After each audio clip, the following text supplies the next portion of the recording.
repair. If you notice over time, there's wear here. So what we're going to do is add a bundle effect and a mesh. You'll see that in a little bit. We'll go over that in a second.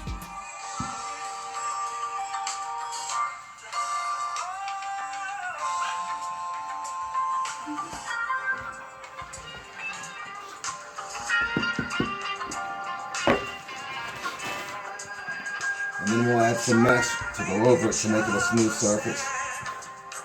First I'm going to prep the surface, get it real clean, then I'm going to start my work.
Really nice. So we're going to actually sand all that down today with the oscillator.